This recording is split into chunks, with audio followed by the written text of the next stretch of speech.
네, 안녕하십니까. SMB를 위한 클라우드 토크 시리즈, 이제 오늘 시리즈 1회입니다. 1회고, 오늘 두 분의 전문가를 모시고 지금부터 1시간 반 동안 진행하겠습니다. 저는 제시 PD 고우성입니다. 반갑습니다.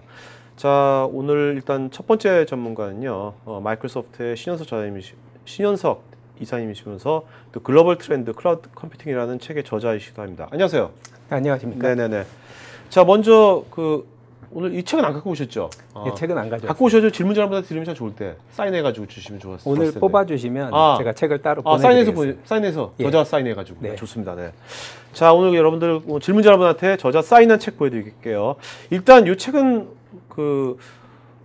마이크로소프트 있으면서 쓰신 겁니까? 예, 마이크로소프트 있을 때 썼고요. 좋은 회사네요. 책도 쓰게 하고. 보통 일만 시키는데 회사에서. 네. 개인적인 시간이 좀 났었었고요. 네. 블로그를 하나 운영하고 있었습니다. 네. 까만돌의 IT 아키텍트 이야기라는 블로그를 운영하고 있는데 거기에서 클라우드 관련된 이야기들을 그냥 두서없이 적고 있었어요. 네네. 이제 그걸 보고 네. 이제 관련된 출판사에서 연락이 왔고요.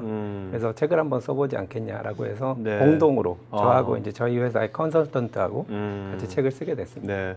이게 2012년도에 쓰신 건가요? 그렇습니다. 네. 네. 자, 오늘은 이제 그때 얘기를 하시는 게 아니라 네. 오늘 2014년도 생생한 얘기를 해주실 거죠? 그렇습니다. 네, 오케이, 좋습니다. 네. 자, 그럼 이제 먼저 일단 클라우드 컴퓨팅이니까요. 오늘 SMB 클라우드 컴퓨팅이니까 저자님께서 생각하시는 이제 클라우드 컴퓨팅은 뭔지 그거 잠깐 좀 말씀해 주십니까? 저자님의 관점. 네. 제가 생각하는 클라우드 컴퓨팅은 이렇습니다. 이건 뭐 제가 생각하는 거기도 하고 네. 대부분의 전문가들이 공유하는 내용인데요. IT 자원을 서비스 방식으로서 제공하는 컴퓨팅 스타일인데 네. 여기서 사실 이 말이 굉장히 모호한 것 같지만 모든 걸 담고 있거든요. 그래서 한번 적어봤습니다. 네. IT 자원이라고 하는 것들이 기본적으로 뭐 네트워크, 웹서버, 네. 운영체제, 스토리지 이런 거에서부터 플랫폼, 뭐 단넷이나 자바 같은 플랫폼, 네네. 그리고 그 위에 올라가는 이메일, CRM 같은 애플리케이션들이 다 IT 자원이지 않습니까? 네.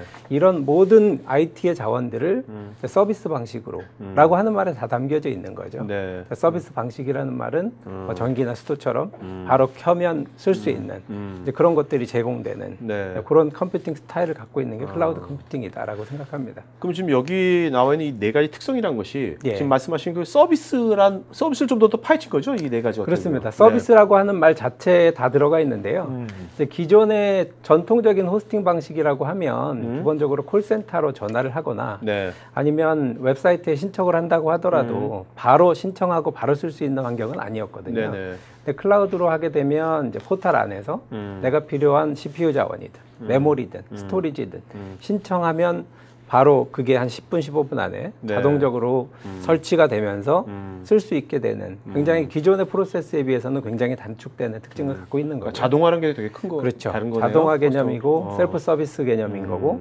그리고 기존 한 달에 얼마 이런 개념이 아니라 네. 실제로 이제 사용한 만큼 비용을 지불하는 방식 개념이 들어가면서 기존보다는 훨씬 더 유연하게 비용을 쓸 수 있게 되는 그런 장점들을 갖게 된 거죠. 네.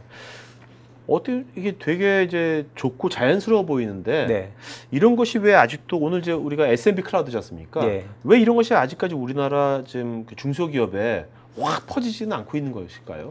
이유가? 기본적으로 클라우드라고 하는 것이 어떤 것인가에 대한 생각들은 하고 계시는데 실제로 체험을 해본 분들은 많지 않으신 것 같아요. 그러니까 기존의 서버 호스팅을 이용해서 웹사이트 홈페이지 운영하고 계시는 분들은 되게 많으실 거고요. 네. 웹메일도 역시 호스팅으로 이용하시는 고객들이 많으실 텐데 지금 이제 그런 부분들을 그냥 쭉 써오던 방식대로 그냥 가는 거죠. 근데 서버 호스팅이라고 하는 부분은 내가 많이 쓰든 적게 쓰든 한 달에 10만 원 이렇게 고정적으로 비용을 내게 되거든요. 네. 그런데 클라우드로 가면 어떤 달은 뭐 10,000원을 낼 수도 있고 그렇죠. 좀 많이 쓴 달은 뭐 12만 원을 낼 수도 있지만 전체적으로는 비용이 저렴해지는 건데 네. CEO 입장에서 봤을 때는 비용적으로 장점이 있죠. 근데 실제 운영하시는 분 입장에서는 뭐 그냥 가는 게 실제로 몸이 편하시니까 일단 그런 부분으로 쭉 가지 않나 그렇게 보고 있습니다. 네.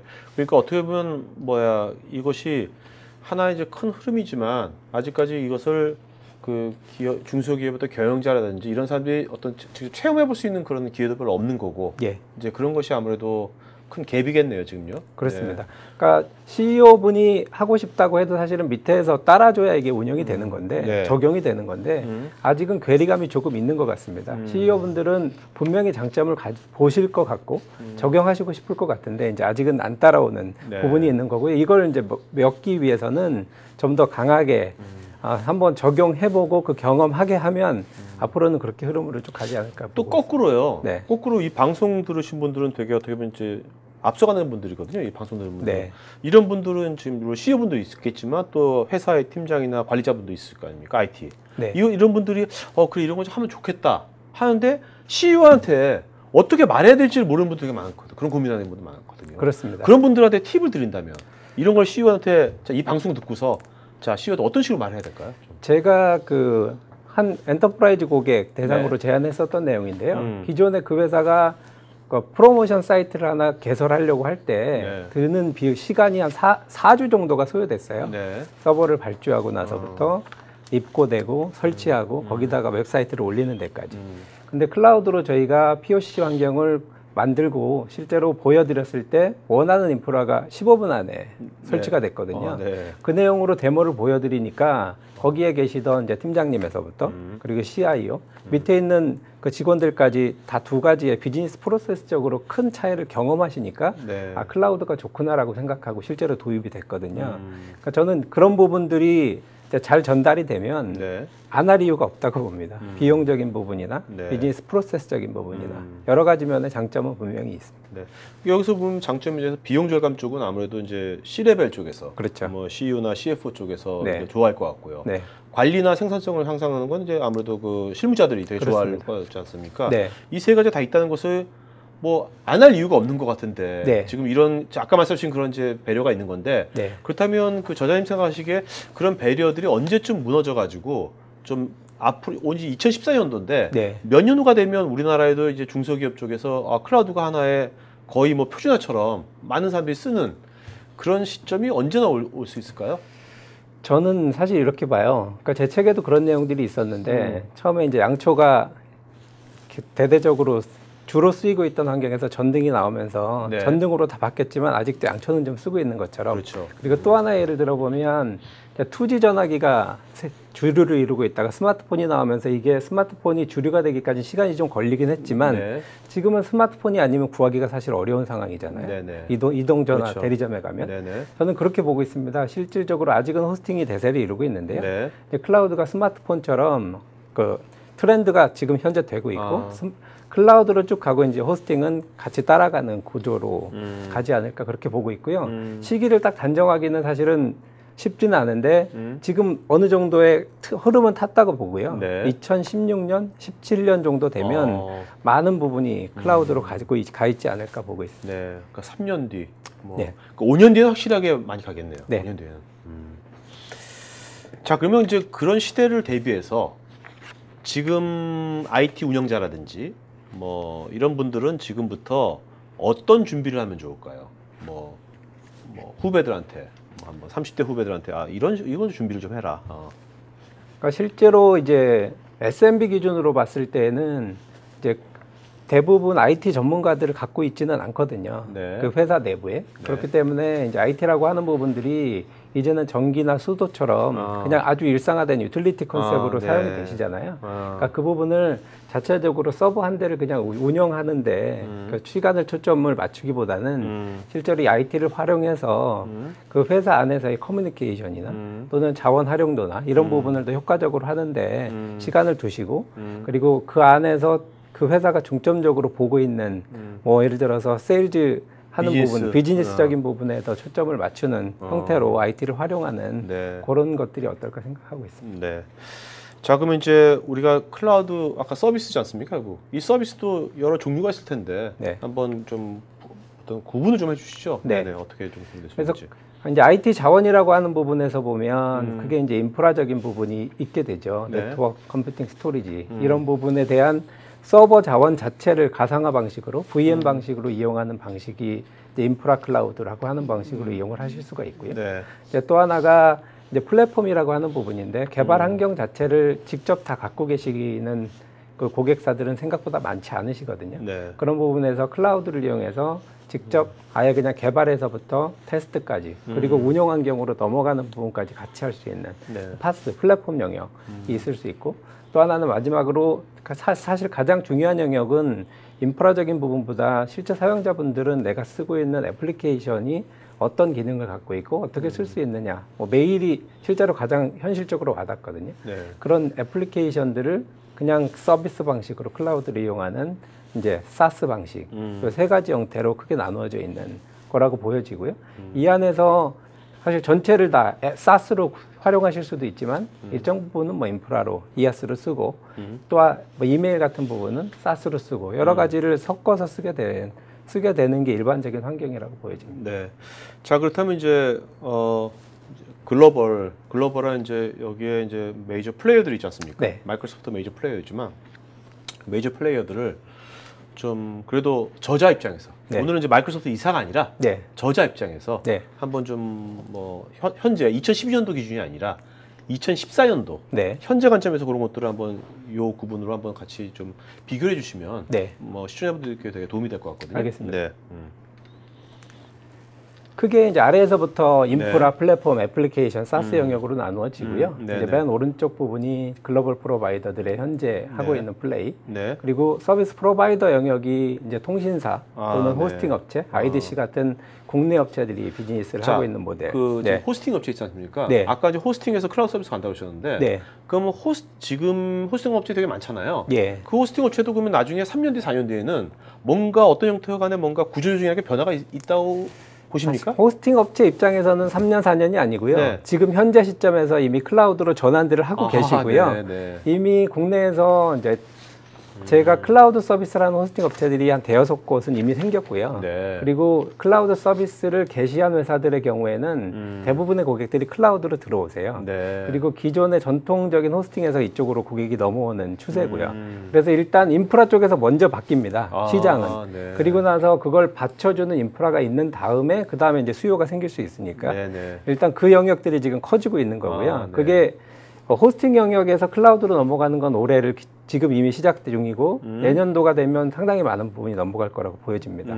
그걸 실제로 쓰시는 분들은 이제 15년 그리고 16년에 더 네. 늘어나게 될 거라는 의미로 네, 네. 말씀을 드렸고요. 네. 그 어떻게 보면 글로벌 프로덕트 시작해서 쭉 이렇게 올라가겠네요. 네. 이 축으로 보면. 그렇습니다. 네. 네. 그래서 전체적으로 이제 그 플레이어들을 보면 현재 글로벌 플레이어 중에서 한번 눌러봐 주시죠. 네. 구글이 그 기본적으로 그 클라우드를 이제 잘하고 있다라고 네. 보여지는 사업자 중에 하나고요. 네. 그리고 아마존이 있는데 이제 아마존 같은 경우에는 인프라 자원, 서버 자원에 대한 부분을 클라우드로 제공하는 사업자가 되는 거고요. 네, 네. 구글은 그 중에서 인프라를 직접 제공하지는 않습니다. 네, 네. 애플리케이션, 뭐 구글 네. 앱스나 구글 닥스나 이런 부분들을 제공하는 영역이 되겠고요.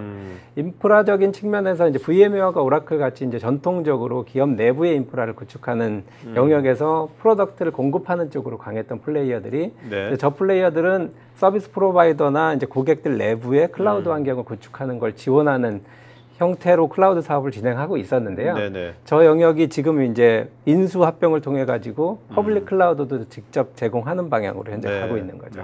그러니까 이제 VMware 오라클 같은 경우에 맨 오른쪽 예. 아마존 영역으로도 가고 있는 건가요? 그렇죠. 현재 가고 있는 영역이죠. 네.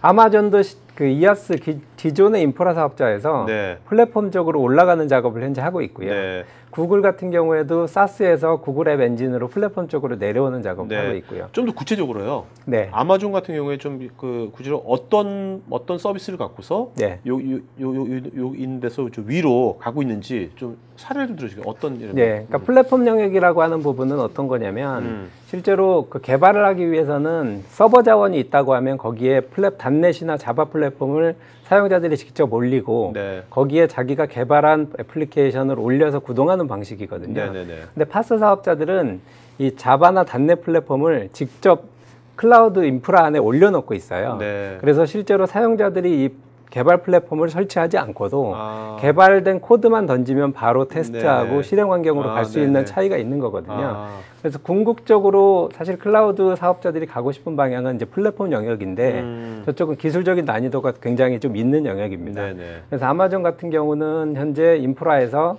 그 윗단에 자바 런타임, 올려서 지금 현재 자바 개발자들을 이제 플랫폼으로 영입하기 위한 그런 작업을 현재 하고 있는 거죠. 네. 아마존이 나중에 되면 저기 사스 영역까지 간다고 보십니까? 어떻게 보십니까? 간다면 어떤 걸 가고 갈까요? 아마존은 사스 영역으로 가기는 쉽지는 않을 것 같아요. 네. 왜냐하면 기본적으로 가지고 있는 애플리케이션 자체를 소유하고 있는 회사는 아니기 때문에 실제로 인프라나 플랫폼을 빌려주면서 그 안에서 독립적인 솔루션 업체들이 개발하도록 하는 걸 지원하는 사업자지 네. 실제로 애플리케이션을 서비스하는 회사는 아닙니다. 네. 구글은 어떻게 보십니까? 향후에 구글의 어떤 그 진로라든지 뭐 방향성에 대해서는? 구글은 그 기본적으로 구글이 가지고 있는 그 핵심 역량을 다른 서비스 업체한테 제공하고자 하는 의지는 없으시거든요. 자체적으로 사스 사업자로서 서브스크라이버들을 유입하는 그런 전략이 하나가 있는 거고, 네. 또 하나는 플랫폼으로 플랫폼 영역을 확대하고자 하는 구글 앱 엔진 두 가지를 가지고 사업을 하고요.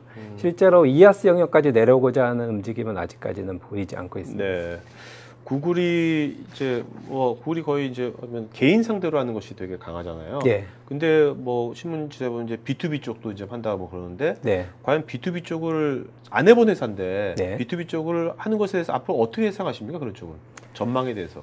상당히 그렇게 쉽지는 않을 거다라고 봅니다. 왜 그러냐면 이제 기본적으로 구글이 제공하는 서비스 자체는 무료라고 생각을 하거든요. 네. 사용자들이. 네. 그래서 그게 기업 안에서도 무료로 제공이 된다고 하면 충분히 뭐 사용할 의사가 있겠지만 그게 비용을 내야 된다고 하면 굳이 비용을 내면서까지 쓸만한 퀄리티를 갖고 있느냐라고 하는 부분은 이제 사용자들이 판단해야 할 문제죠. 네. 그래서 그런 부분 때문에 기업 시장으로 아직 진입하는 거는 좀 어려운 걸로 현재 보고 있고요. 그런 부분은 이제 다른 플레이어들, 네. 마이크로소프트 같은 오피스 365 같은 네. 그 플레이어가 기업 시장에서는 현재 더 잘 랜딩하고 있다라고 보고 있습니다. 네.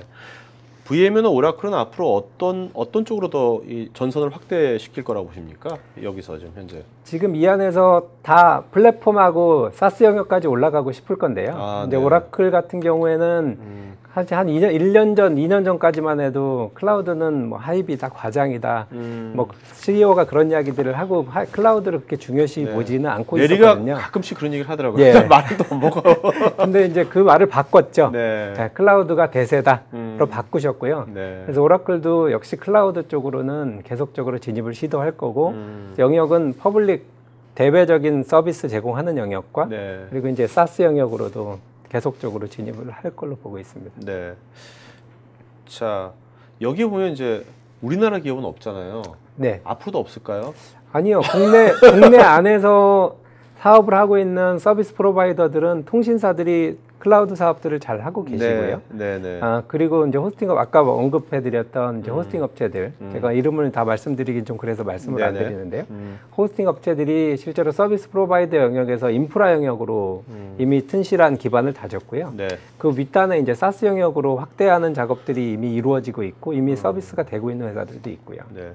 그러니까 그 이제 기존 호스팅 업체가 클라우드 서비스 업체 바뀌고 있잖아요. 전환되고 있잖아요. 네. 그런데 이제 그것이 이제 어떤 국내뿐만 아니라 국내 업체가 해외로 그런 클라우드 서비스를 뭔가 하는 그런 모델은 만들어질 수 있다고 보십니까? 아니면 국내 업체는 계속 국내에서만 한다고?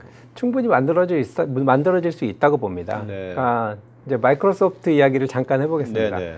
마이크로소프트 같은 경우에는 이제 마이크로소프트가 윈도우즈 애저나 또는 오피스 365라고 하는 퍼블릭 클라우드를 구축하면서 굉장히 많은 노하우들을 쌓았거든요. 네. 그 노하우들을 서비스 사업자들이 서비스 호스팅 업체나 통신사 같은 업체들이 직접 구축해서 마이크로소프트하고 유사한 형태의 클라우드 서비스를 할 수 있도록 지원하는 프로그램을 가지고 있거든요. 네. 그래서 서비스 프로바이더가 유사한 클라우드 서비스를 제공한다고 하면 실제로 마이크로소프트 애저하고 호환되는 네. 환경을 갖고 있기 때문에 국내 기업이 한 호스팅 업체의 국내 기업이 두바이나 베트남으로 사업장을 확장한다고 하면 마이크로소프트 애저의 인프라를 활용해서 두 가지를 연동하게 되면 네. 실제로 그 호스팅 업체가 베트남에 또는 두바이에 데이터 센터를 가진 것처럼 실제로 사업을 할 수 있는 모델은 지금 현재도 존재하고요. 네네. 그게 이제 마이크로소프트의 전체적인 전략 중에 하나로 볼 수 있습니다. 네. 여기 보면 도표에 보면 그 마이크로소프트 같은 경우에 이 전체를 다 커버한다는 겁니까 지금? 그러니까 마이크로소프트 이제 제가 방금 말씀드렸던 것처럼 네. 글로벌 프로바이더 영역으로서의 마이크로소프트는 인프라 영역과 플랫폼과 사스 영역을 윈도우즈 마이크로소프트 애저와 오피스 네. 365로 제공을 하거든요. 그 영역에서 쌓여진 기술들이 이제 윈도우즈 서버 기반, 시스템 센터 기반으로 닦여져 있는 구축할 수 있는 클라우드 포탈 포함해서요. 네네. 그게 이제 윈도우즈 애저 팩이라는 이름으로 존재를 하는데 그거를 가지고 서비스 프로바이더가 구축을 하게 되면 서비스 프로바이더가 이아스, 파스, 사스 서비스를 똑같이 마이크로소프트하고 할 수 있는 거죠. 아, 네. 그래서 그 부분을 기술 지원을 제공하는, 기술을 이식하는 그런 네. 부분을 제공을 하고요.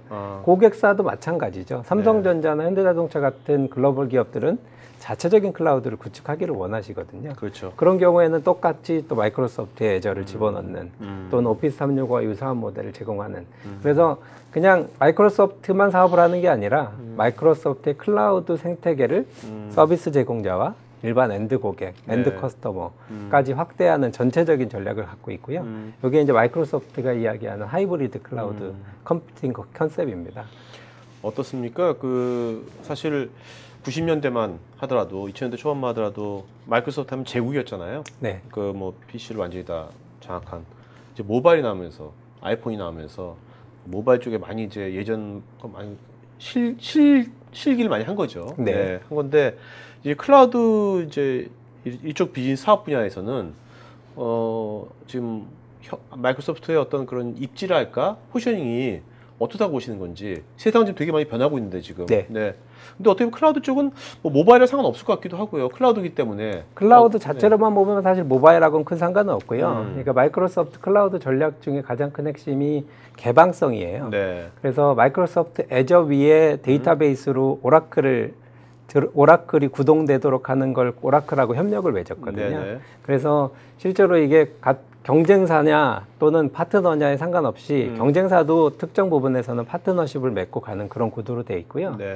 그 안에서 올라가는 그 개발 언어들 자체도 이제 기존에는 닷넷만 네네. 이야기를 했는데 지금 뭐 자바든 파이썬이든 루비든 다양한 개방형 언어들, PHP 물론 포함해서요. 그런 개방형 언어들이 실제로 자연스럽게 구동될 수 있는 환경들을 지원하고 있고 네. 기술 지원도 역시 제공하고 있고요.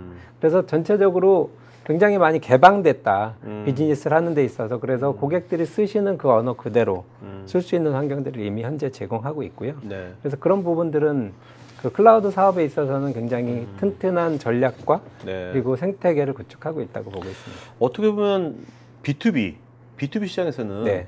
예전에 이제 뭐 90년대 때 그 라이센스 시절에 뭐 NT라든지 뭐 이런 쪽에서 MS가 차지하고 있던 그 B2B 시장보다 이 클라우드 시대로 와서 지금 같은 이런 새로운 어프로치가 그때보다 훨씬 더 많은 B2B 시장 영역을 또 오히려 더 커버할 수도 있겠다, 확산될 수도 있겠다. 되게 엄청난 기회일 수도 있겠다는 생각도 드네요, 지금. 예, 저는 굉장히 좋은 기회라고 봅니다. 네. 기존에는 PHP 단순히 수성하는 게 아니라 그렇죠. 새로운 시장을 확산시키는 큰 기회일 수도 있는 네, 것 맞습니다. 같아요. 네, 저도 그렇게 보고 있고요. 그래서 전체적으로 이 개방이라고 하는 부분이 오픈니스가 정말 좋은 것 같고요. 네. 그걸 통해서 가지고 있었던 시장보다 훨씬 더 큰 시장을 같이 그 하나의 파트너십으로 또 고객으로 포용할 수 있는 그런 그 시기가 왔다고 보고요. 클라우드가 그걸 가능하게 하고 있다고 보고 있습니다. 네. 자, 근데 이제 지금 개방이라고 말씀하셨는데 네. 요즘 보면 또 이제 오픈 소스가 또 대세잖아요. 네. 네. 마이크로소프트의 오픈 소스에 대한 어떤 그런 입장이랄까 그런 것들은 어프로치는 어떤지. 그러니까 윈도우즈 서버가 2008로 가면서 가장 강조했던 게 사실은 그 개방이었어요. 네. 그 다른 개발 언어에 대한 개방. 그래서 이제 PHP라고 하는 리눅스에서 전통적으로 돌아가던 그런 개발 언어들이 네. 지금 윈도우즈 서버 위에서 리눅스 이상의 또는 동등한 그 수준의 성능을 내도록 하는 작업들이 현재 이루어지고 있고 네. 아예 서버 자체가 나오면서부터 그런 부분들이 다 담겨서 나오거든요. 그래서 윈도우즈 2012가 되면서 그 부분은 더 확산이 됐고요. 그래서 일단 그 개방에 대한 부분, 그러니까 딱 하나의 마이크로소프트 플랫폼으로만 개발 언어로만 가겠다라고 하는 거는 이미 네네. 시장에서는 없어졌다고 보고 네, 있습니다. 알겠습니다.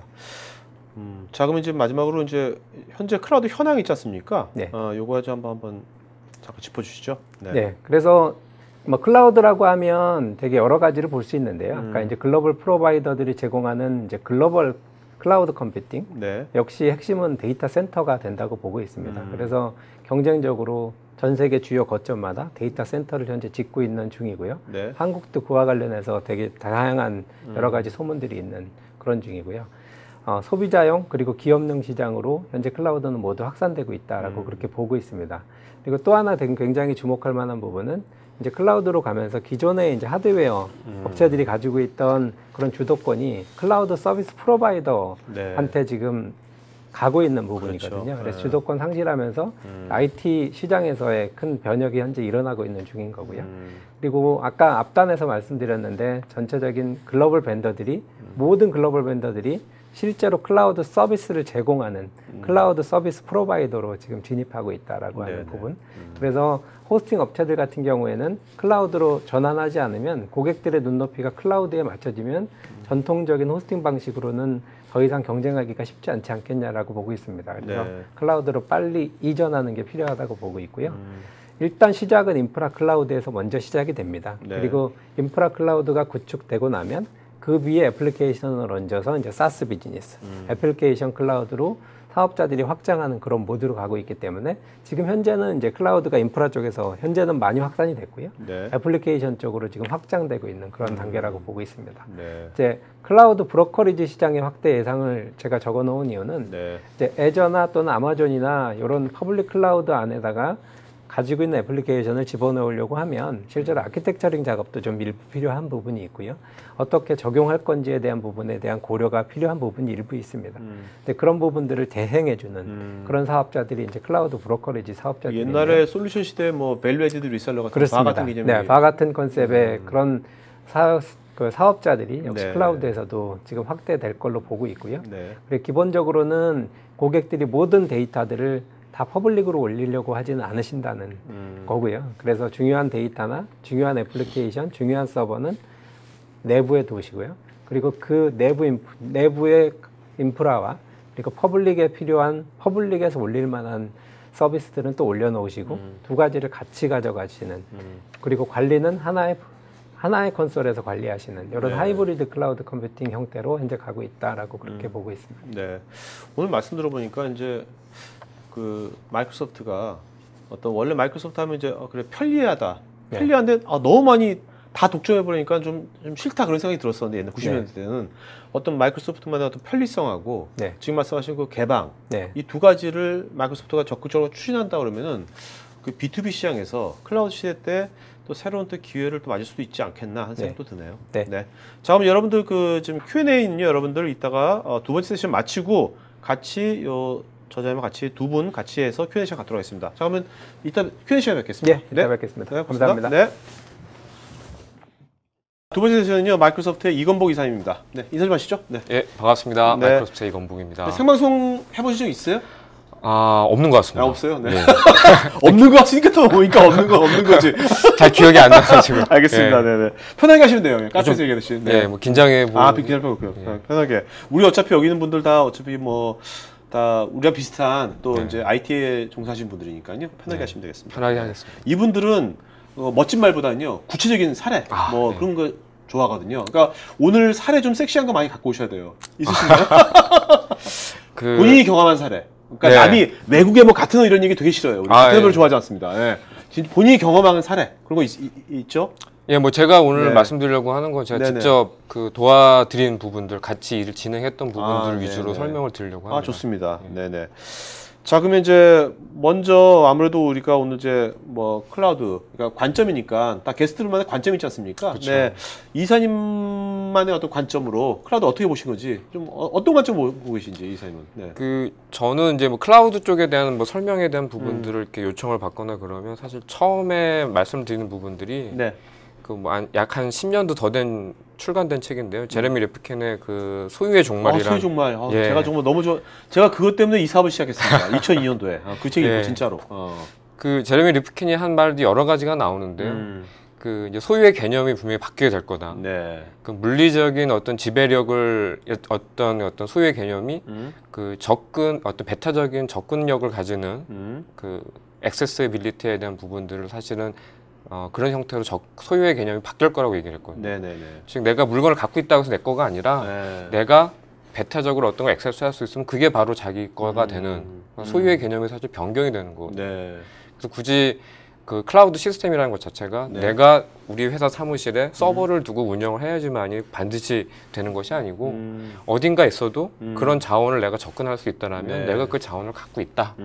사실 그런 측면에서 어떤 클라우드의 개념들이 좀 설명이 되면 저는 사실 그런 식으로 보고 있거든요. 그러니까 소유 개념이 달라진 거네요. 그렇죠. 네, 지금 이 도표가 그런 거 말씀하시는 거죠? 지금 예, 뭐 어렵게 썼지만 지금. 네. 그 리소스적인 측면에서 보면 이제 과거의 어떤 IT 자원이라는 것이 뭐 필요한 만큼 뭐 한 대 쓰고 있다가 네네. 시스템이 또 증가를 하게 되면 또 시스템 증가를 하게 되고 네네. 그래서 계단식의 어떤 시스템 증설을 하게 되는데 실제 리소스가 필요한 것들은 뭐 그렇게 계단식으로 사용되진 않거든요. 그렇죠. 많을 때도 있고 적을 때도 있고 그게 사실 네네. 그게 오르락내리락이 있는데 네네. 네. 기존의 어떤 그 소유의 개념으로 본다라면 계단식으로밖에 접근이 안 된다는 거죠. 그런 것이 지금 이런 식으로 원래 필요한 만큼만 딱 되는 거죠. 그렇죠. 네. 자, 그럼 이제 2014년 관점에서 그 지금 아까 우리가 사스, 파스, 아이아스 있지 않습니까? 네. 그런 걸 한번 2014년 관점에서 그 얘기가 나온 지가 벌써 몇 년 됐는데 너무 오래됐죠. 네. 현재 관점에서 그걸 다시 한번 재정의 좀 해주겠습니까? 네. 뭐 아까 조금 전 시간에 애정남은 아니지만. 네. 뭐 조금 전 그 시간에도 뭐 이제 뭐 여러 가지 신현석 이사가 좋은 얘기를 네. 해주긴 했지만 뭐 제가 보기엔 아주 간단하게 정의를 하자면 네네. 과거에 어떤 그 이아스 서비스를 제공했던 업체들은 파스 쪽으로 네. 또 파스를 제공해서 시작을 했던 클라우드 업체들은 또 이아스까지 겹쳐서 진행을 하고 있고요. 네. 그래서 이아스와 파스가 다시 결합이 됐고요. 네. 근데 궁극적으로 어떤 시장의 어떤 예측은 네. 궁극적인 어떤 클라우드 컴퓨팅 가장 완성된 모델은 파스 형태대로 가지 않겠냐. 그게 아마 전환점이 되는 어떤 시점이 어떻게 보면 2014년이 될 수가 있고요. 네네. 물론 여전히 그런 이아스 환경에 대한 어떤 그런 부분들은 증가를 하고 있긴 하지만 어떻게 보면 그 뭐 다 어떤 퍼블릭 클라우드 시스템 자체들이 많은 부분들이 파스에 대한 부분으로 무게가 또 네. 바뀌어가고 있거든요. 그 파스로 무게가 바뀌어가지고 가장 큰 이유는 뭐라고 생각하십니까? 아무래도 관리의 용이성 자체가 그 이아스는 사실 뭐 가상화에 대한 단계를 많이 이제 그 대행해주는 어떤 그런 단계였지만 네.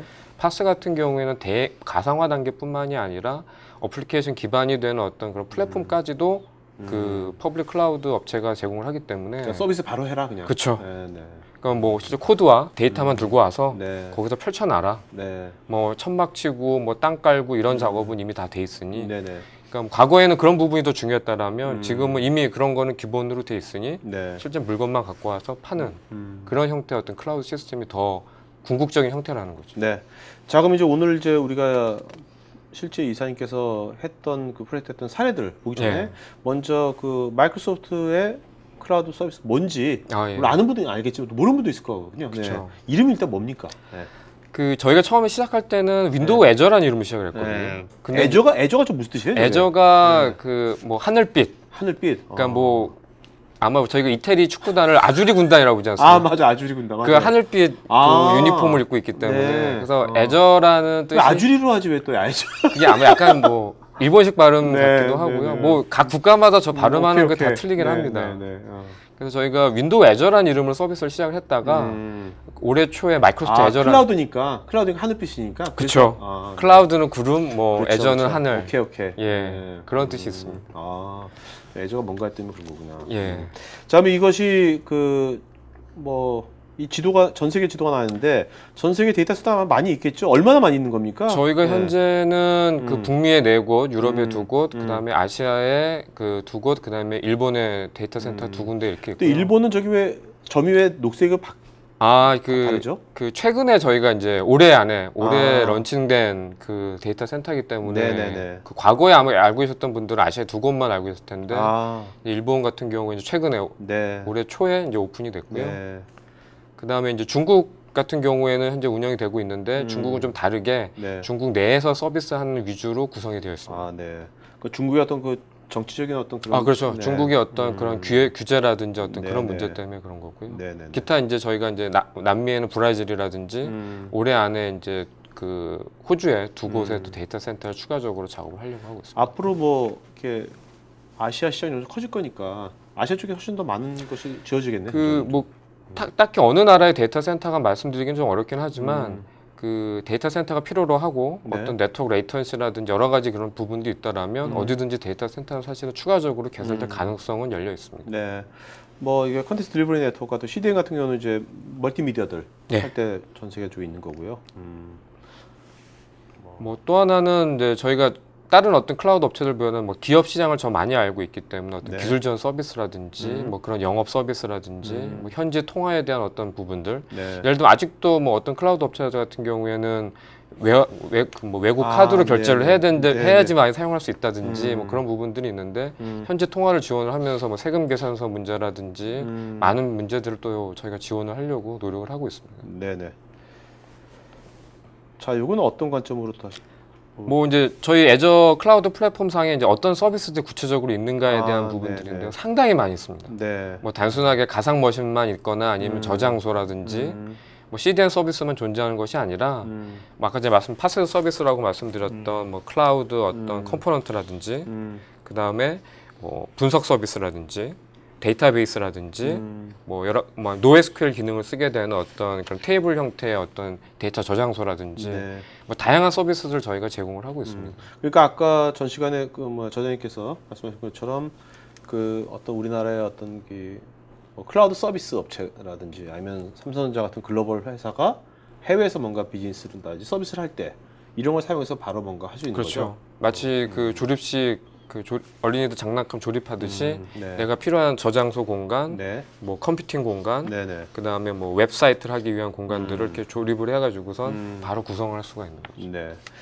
자, 그러면 이제 실제로 이사님께서 실제로 오늘이 SMB 클라우드니까요. 네. SMB 시장 쪽에서 실제 적용한 어떤 그 사례들 또 그 전에 사례를 알아볼 때 우리가 기술 얘기뿐만 아니라 이것이 이제 클라우드 서비스니까 네. 사랑과 또 조직 문화 뭐 아주 뭐 복잡하죠. 네. 네. 그런 얘기 좀 하죠. 네. 네. 한번 해보죠. 네. 자, 먼저 첫 번째가 미디어하고 웹 딴지일보. 네. 뭐 참 추억의 딴지일보네요. 네. 뭐 예. 사실 저쪽에 저희가 이제 딴지 그룹이라고 지금은 이제 표현을 하게 되는데요. 네. 그 미디어 기능을 하고 있는 딴지 일보가 있고요. 그 다음에 팟캐스트를 하고 있는 딴지 라디오. 오, 딴지 라디오도 있구나. 예, 팟캐스트 서비스를 하고 있고요. 그 다음에 딴지 마켓이라고 쇼핑몰입니다. 야, 이거 정말 잘 지었다. 예. G마켓이 아닌 거죠, 그러니까요. 딴 G 마켓입니다. 예. 뭐 팔아요, 여기서는요? 뭐 오. 도서들이라든지 아니면 뭐 기념품, 네. 뭐 그다음에 여기서 말씀드리기 좀 어렵긴 하지만 직접 가보시면 알만한 어떤 그런 제품들, 뭐 성인용품 같은 거? 뭐 예. 네. 네.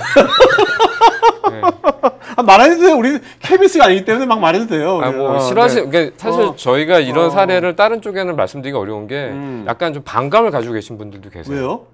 뭐 이렇게 약간 좀 불건전하거나 아니면 좀 정치적인 성향 자체가 좀 편파적인 네네. 그런 것 때문에 오히려 좀 불편해하시는 분들도 있으셔가지고. 네. 근데 뭐 그 성격이 중요한 게 아니고요. 네네. 저희가 이제 딴지일보랑 얘기를 하면서 처음에 작업을 하면서 약간 좀 놀라웠던 부분들. 언제 하신 겁니까? 한 1년 전쯤에 1년 전에? 저희가 작업을 시작을 했고요, 네. 같이.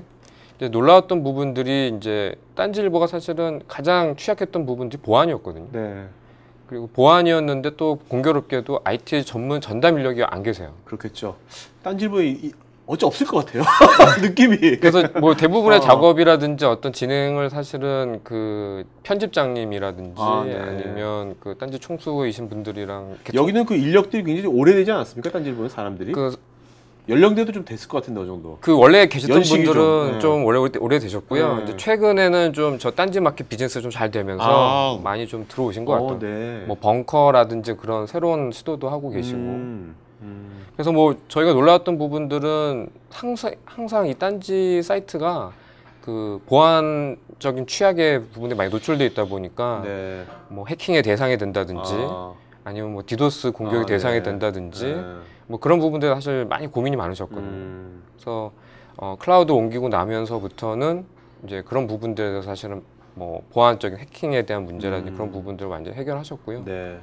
또 하나는 그 운영 인력이 사실 없기 때문에 항시 시스템을 운영을 해야 된다는 것 자체가 상당히 부담스러웠습니다. 네. 서버를 관리를 해야 되고 뭐 서버가 언제 켜졌는지 꺼졌는지 보안 업데이트 해야 되는지 사실 그때 호스팅을 했던 거죠, 딴지일보가. 네, 호스팅을 했지만 그냥 시스템 빌려 쓰는 거기 때문에 관리 자체는 직접 그러니까 해야 되는 상황인데 인력이 없다 보니까 오래간만에 컨텐츠만 올리시는 분들만 있고 관리가 안 되다 보니까 뭐 어느 날 가보니까 해킹돼 있어가지고 바이러스 뿌리고 있고 일부러 그러신 게 아니라 이제 뭐 그런 부분들이 있었다는 거죠. 그래서 이제 뭐 저희 쪽의 클라우드 플랫폼을 이용하시면서부터는 뭐 제가 조금 전에 말씀드렸던 어떤 그런 문제들로부터 완전히 해결이 되셨고요.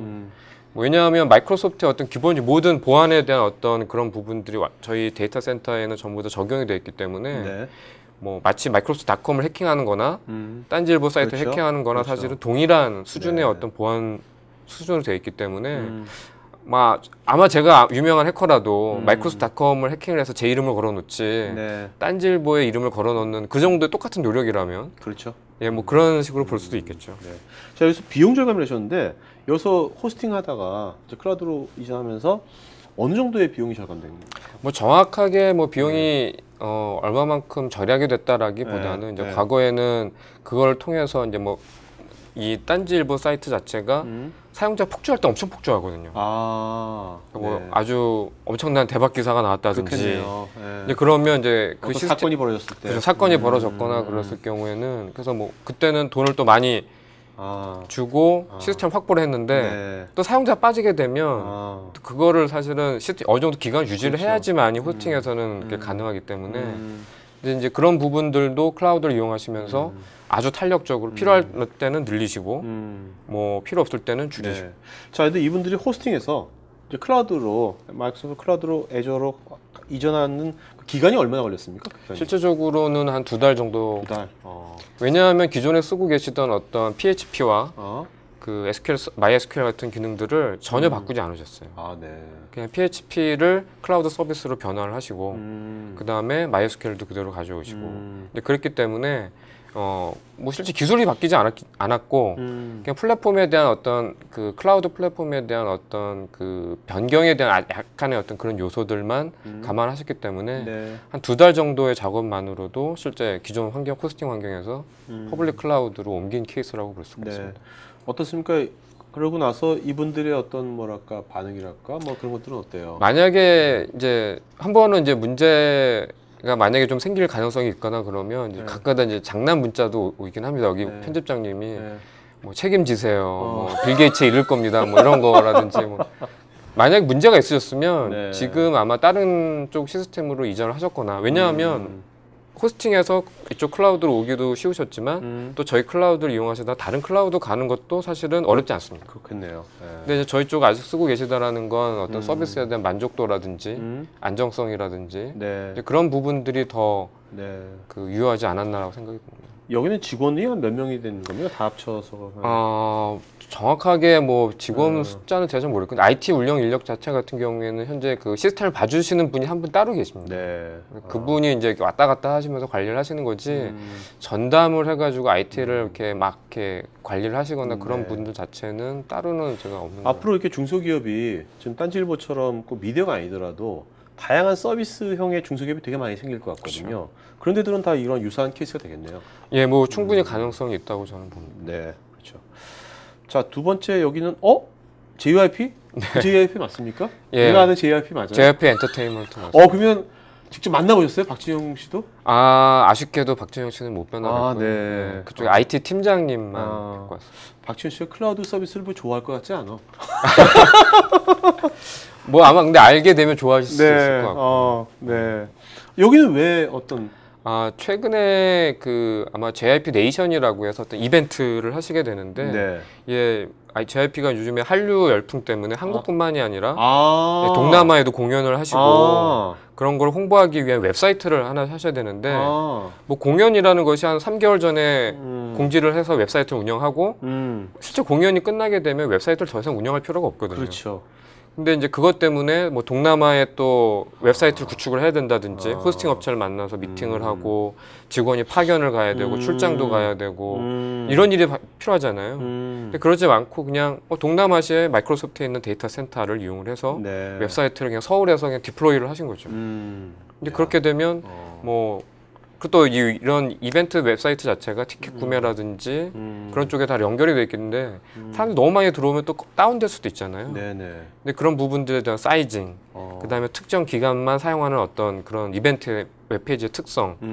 그래서 굳이 그런 걸 위해서 어떤 시스템을 예약해서 사용하시거나 그러지 않고 이 저희 쪽 마이크로소프트 애저 플랫폼에 웹사이트를 올리셔가지고서 이벤트 기간에만 사용하시고 네. 아마 지금은 현재는 사용하고 계신데요. 네. 조만간 아마 이 공연이 끝나게 되면 네. 그 이벤트 사이트는 그냥 후회 없이 그냥 네. 그대로 네. 내리실 수도 있습니다. 그럴 때 뭐 전혀 어떤 쓴 만큼만 그 비용을 지불하시기 때문에 그 비용적인 거 그다음에 어떤 기간에 대한 부분들 또 뭐 예약을 굳이 할 필요 없기 때문에 그런 시스템을 사용하는 부분이 이 JRP 같은데 이런 데는 뭐 한 얼마 그렇게 많이 받으신 건 아니잖아요.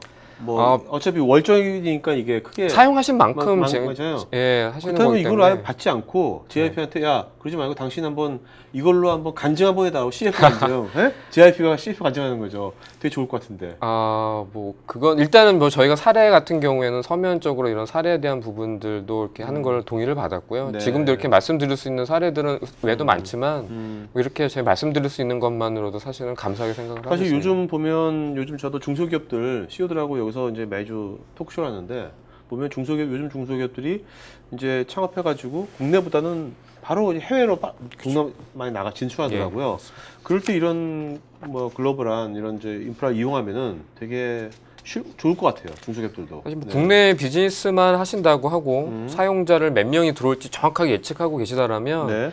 사실 클라우드를 굳이 쓰실 이유는 저는 없다고 생각이 듭니다. 그렇죠. 네, 해외로 나가셔야 되고 네. 그다음에 현재 IT 자원에 대해서 투자를 어찌 될지 모르는 상황에서 투자를 해야 되는 상황이라든지 뭐 그런 상황이라면 사실은 클라우드가 정답이라고 저는 생각을 하고 있습니다. 네. 네. 자, 그다음에 또 요즘 핫한 또 모바일 게임이네요. 그렇죠. 네. 웹젠. 네. 예. 여기는 어떤 식으로 하고 있는 거죠? 뭐 아무래도 뭐 모바일은 해외에서 많이 알려지고 있어요. 해외에도 있고요. 사실 게임이라는 사업 자체가 엔터테인먼트 사업이기 때문에 흥행 사업입니다. 네. 그래서 뭐 이 게임을 얼마만큼 많은 사용자가 사용할지 모르는 상황에서 내가 시스템을 확보한다는 것 자체가 상당히 어려운 일이거든요. 마치 내가 영화를 만들어 놓고 개봉을 해야 되는데 그렇죠. 개봉관을 100개를 예약을 해놓고 했는데 만약에 사람이 안 들어와 버리면 네네. 어려운 일이지 않습니까? 그렇다고 상영관을 너무 적게 잡을 수도 없고 사람 들어오는 수만큼 상영관을 잡으면 좋겠지만 사실은 그럴 수는 없는 거잖아요. 네. 게임도 똑같습니다. 네. 흥행 비즈니스인데 과연 몇 명이 우리 게임에 접속을 해서 플레이를 할 거냐에 따라서 사실은 그 성패가 좌우되는데 뭐 몇 명이 들어올 줄 모르는데 시스템을 게임 서버를 100대를 도입을 네네. 한다.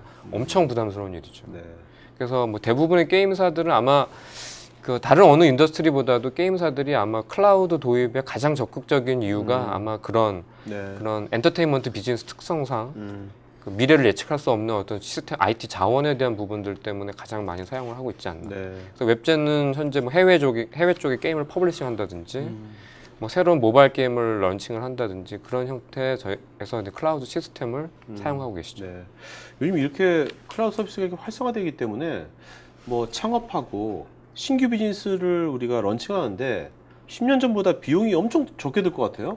네, 맞습니다. 그죠? 네, 그렇죠. 뭐 고정비도 그렇고 여러 가지로 운영비도 그렇고. 그러니까 뭐 새로운 사업을 시작할 때 있어서 과거 같은 경우에는 뭐 투자를 받아서 IT 자원에도 투자를 해야 되고 그렇죠. 물론 사람에 대한 투자도 제일 크긴 하지만 이런 IT 자원이라는 게 절대 무시 못할 어떤 요소였거든요. 네네. 근데 지금은 뭐 크게 문제 없이 내가 클라우드에 올려놓고 네. 많이 들어오게 되면 시스템 확장하고 만약에 뭐 시스템 잘 안 됐다라고 하더라도 자산에 대한 부분들을 가져가지 않기 때문에 그런 실패에 대한 어떤 그런 그 리스크라고 해야 되나요? 네. 위험성이 사실 많이 줄은 상태죠. 그렇죠. 네.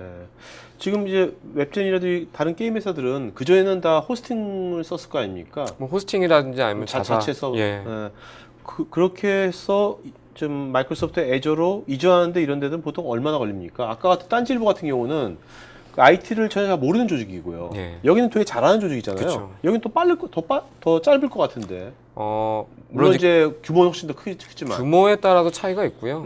그다음에 이제 대부분 이제 게임 서버들의 특성상 이미 이제 그 세트 구성이 되어 있는 부분들이 아주 잘 되어 있습니다. 아, 네. 뭐 확장성이라든지 그런 부분들 이미 고려하고 만들었기 때문에 뭐 어떤 게임 같은 경우에는 금방이라도 올라갈 수 있기도 하지만 네. 또 클라우드에 맞게끔 디자인하는 부분들에 대해서 또 시간이 또 걸리거든요. 뭐 예를 들어서 그냥 인프라 기반의 네. 가상 머신만 올린다라고 하게 되면 아주 빨리 진행이 될 수가 있고요. 네. 그다음에 파스 기반으로 조금 더 프로그래밍적 요소를 좀 클라우드 스타일에 맞게끔 시스템을 구성하는 경우에는 그 클라우드 스타일 좀 더 구체적으로 말씀해 주시죠. 어떤 건지. 뭐 예를 들면 이런 거죠. 과거에는 데이터 같은 걸 저장할 때 전부 다 데이터가 발생하면 네. 그 머릿속으로 대부분 시스템 관리자는 DB에다 데이터를 저장해요. 그렇죠. 그렇죠. 그게 거의 공식화되어 있었거든요. 네, 네. 근데 클라우드 스타일 같은 경우에는 클라우드에는 저장소가 데이터베이스만 있는 게 아니라 아까 전에 말씀드린 것처럼 뭐 테이블 저장소라든지 네, 네. 그다음에 일반 파일을 저장할 수 있는 공간이라든지. 네. 근데 과거에는 그런 것들 확보하기 되게 어려웠거든요. 네. 근데 지금은 클라우드에서 그런 걸 자기가 원하면 언제든지 액세스할 수 있기 때문에 뭐 단순한 로그다. 그런 경우에는 데이터베이스까지 가지 않고 테이블에다 저장을 한다든지. 네네네. 그렇다고 해서 그런 뭐 공간에 대한 제약이 사실은 물리적인 환경보다는 더 제약이 없기 때문에 네. 뭐 로그 파일이 1기가 되는데 어떻게 해요? 예전 같으면 디스크를 늘려야 됩니다. 그렇기 때문에 DB로 가야 됩니다. 뭐 이런 식의 얘기가 됐더라면 지금은 그냥 로그 파일은 그냥 클라우드 저장소에 저장해 버리자. 네네. 뭐 그래도 아무 문제가 없으니까요. 네네. 그다음에 앞단의 어떤 그런 서버 같은 경우에는 오토 스케일링을 하자. 네. 뭐 처음에는 뭐 한 세 대만 있다가 부하가 많이 들어오면 부하를 뭐 CPU가 어느 정도 하게 되면 서버를 자동으로 2대씩 10대까지 늘린다. 네. 이런 부분들이 자동화돼 있거든요. 야, 지금 어떻게 보면 지금 아까 클라우드 스타일이라는 단어를 쓰셨는데 네. 진짜 그런 클라우드 스타일을 잘 활용하는 어떤 그 회사의 어떤 그 엔지니어랄까 그런 사람이 되게 중요한 역할을 하겠네요. 네? 뭐 지금 계속 미국 내 가장 유망한 어떤 네. 향후 직종에 네. 클라우드 아키텍처라는 잡이 계속 등장하는 클라우드 이유가 아키텍처. 네. 근데 그런 분들이 계속 앞으로는 네. 뭐 IT 관리자의 어떤 일부분을 아마 대신할 수도 있고요. 뭐 그렇다고 IT 관리자 하는 일들이 없어지는 건 아니겠지만 네. 그 클라우드 측면에서 시스템을 바라볼 수 있는 사람에 대한 어떤 요구들 네. 또 앞으로는 또 그런 분들에 대한 어떤 인재를 요구로 하는 부분들이 더 증가를 하겠죠. 네. 진짜 그 클라우드 관점으로 이거를 IT나 전체적으로 보고 개발도 그런 관점으로 보는 그런 사람에 대한 수요가 되게 필요합니다. 많이 필요하겠다는 생각이 드네요. 네. 뭐 그리고 지금 시청자분들도 그런 관점을 자꾸 보는 연습을 쌓아야겠다. 그렇습니다. 네. 근데 그런 연습을 쌓으려면 어떻게 해야 될까요? 지금부터. 뭐 일단은 클라우드 시스템을 뭐 가장 먼저 접해보는 방법이 그게 네. 대부분의 클라우드 업체가 뭐 어느 일정 기간 동안은 제한된 리소스이긴 하지만 그 경험해 볼 수 있는 어떤 서비스를 제공을 하고 있거든요. 네네. 대부분의 어떤 클라우드 업체들이 그래서 네. 뭐 아주 대단히적으로 시스템 쓰지만 않는다라면 이게 어떤 클라우드구나 이런 걸 또 접해볼 수가 있고요. 그렇게 접해보시면 내가 어떤 걸 공부를 해야 된다든지 아니면 이거는 우리가 어떻게 적용할 수 있다든지라는 네. 거에 대한 대략적인 느낌을 가질 수 있습니다. 네. 자, 그다음에 이제 요즘 또 우리나라가 창업 열풍이 다시 불고 있거든요. 스타트업이요. 그렇죠. 너도 나도 많이 창업들 많이 하고 있는데 사실 창업 쉽지 않은 건데 사실. 네. 어렵죠. 네. 창업 해보셨어요? 제가 벤처에도 좀 있어봤습니다. 네. 네. 어쩐지 좀. 뭐 가슴 아픈 얘기를 네. 많이 있습니다. 맞죠. 네. 자, 스타트업에서는 지금 어떤 식으로 좀 이걸 활용? 아무래도 스타트업은 돈이 별로 없으니까 그쵸. 초기 투자 안 하고 이제 이걸 바로 써서 초기 서비스를 바로 런칭할 수 있다는 거. 그쵸. 그런 거겠죠? 예, 당연히 뭐 그런 대부분 알고 계신 것처럼 스타트업 특성상 다 갖춰놓고 시작하는 게 아니라 그렇죠. 아이디어로 일단 먼저 시작을 하고 그거에 따라서 IT 자원을 공급을 하면 되는 거기 때문에 네네. 말씀하신 대로 어떤 그런 부분들이 있고요. 네. 또 하나는 또 스타트업의 기술 부분들이 네. 어떤 엔터프라이즈와는 다르게 그 오픈 소스에 대한 부분들이 많이 좀 편향이 되어 있는 그렇죠. 부분들도 있고요. 네네. 또 하나는 이런 모바일 장치들, 다양한 모바일 장치, 네. 뭐 iOS라든지 안드로이드 OS에 대한 어떤 그런 지원을 다양한 OS를 사용하는 걸 선호하기 때문에 네. 이런 부분들을 다 원하는 어떤 그런 클라우드 플랫폼을 선호를 하게끔 되어 있습니다. 그래서 네. 뭐 여러 가지 이유가 있긴 하지만 아마 제가 보기에는 어떤 초기 투자에 대한 어떤 부담들, 그 다음에 기존에 어떤 검증되어 있는 오픈 소스 기술들, 뭐 그런 것들을 이용해서 자기네 어떤 서비스를 이렇게 빨리 전개를 하고 싶은 그런 부분들이 아마 가장 큰 특징이 아닌가. 그러니까 어떻게 보면 클라우드 서비스가 있고 오픈 소스가 있으니까 예전에는 이걸 다 개발해야 되고 그쵸. 다 자기가 설치를 다 해야 되는데 이것이 벌써 두 가지가 많이 해결된 거니까 어떻게 보면 이제 스타트업은 뭔가 옛날에 비해서 되게 적은 인력으로 시작할 것 같기도 한데 어떻게 보세요? 스타트업 많이 만나볼 거 아닙니까? 10년 전에 비해서 지금 어떻게 달라진 것 같습니까? 스타트업들이. 네. 뭐 과거에는 뭐 예를 들면 간단한 거죠. 네. 제가 뭐 예전에 알고 있던 스타트업 같은 경우에는 그 스콥 자체가 상당히 작았습니다. 뭐 예를 들어서 어느 특정 인더스트리에 내 서비스를 제공해서 하는 어떤 스타트업 벤처를 만들겠다라면 요즘 어떤 스타트업 벤처들을 보게 되면 규모 자체가 국내에 국한되지 않고 전 세계 사람들이 들어올 수 있는 서비스를 만들어서 기획을 하겠다. 네. 사실은 엄청난 스콥이 틀려진 거죠. 근데 뭐 전 세계 사람들이 다 접속하려고 하면 거기에 맞는 어떤 서버 크기라든지 그런 거를 엔터프라이즈만이 가능했거든요. 근데 지금은 뭐 스타트업 하시는 분들의 머릿속에는 뭐 그건 내가 고민할 문제가 아니지. 클라우드 시스템에서 해주는 그것도 거. 클라우드 스타일이네. 그것도. 그렇죠. 그러니까 뭐 내가 뭐 전 세계 서비스 하는 데 있어서 뭐 어떤 장애라든지 제약점이 있다든지 그런 걸 부분들을 클라우드 서비스가 해결해 주기 때문에 그렇죠. 서비스를 기획하는 단계에서부터의 어떤 아이디어라든지 이제 그런 부분들이 확연하게 차이가 나죠. 그렇겠네요. 자, 그러면 이제 마지막으로 한 말씀 해주시고 이제 Q&A 시간 갖도록 하죠. 예. 네네네. 뭐 제가 뭐 비즈니스 역량이라는 부분들은 뭐 잘 아시는 부분들이겠지만 뭐 사실 선택과 집중이 제일 중요하지 않습니까? 네네네. 제가 클라우드 얘기를 하러 나왔긴 했지만 지금까지 가장 이제 성공적인 어떤 클라우드 적용 사례도 봐도 그렇고요.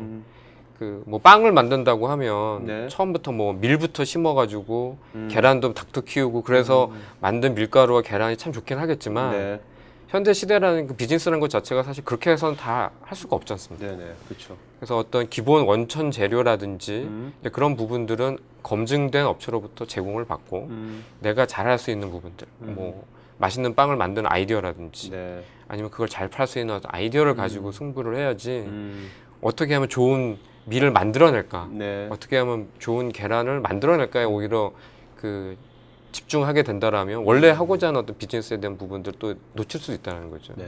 그래서 그런 면에서는 클라우드가 조금 더 그런 그 새로운 비즈니스의 어떤 역량을 키울 수도 있고 원하는 비즈니스에 집중할 수 있는 좋은 어떤 밑바탕이 아닐까. 그런 걸로 저는 사실은 제 뭐 시간을 조금 마무리하고 싶었습니다. 하여튼 여러분들 뭔가 우리가 클라우드 스타일로 한번 세상을 다시 한번 바라보는 그런 관점이 되게 중요할 것 같습니다. 자, 이제 Q&A 시간 갖도록 하겠습니다. 네. 자, 두 분 있잖아요. 답변해 주시면서요. 질문 잘한 분들 좀 이렇게 적어 주시겠어요? 혹시 볼펜 있으시면 뭐 좀 종이에서 적어 주세요. 그래서 이따가 나중에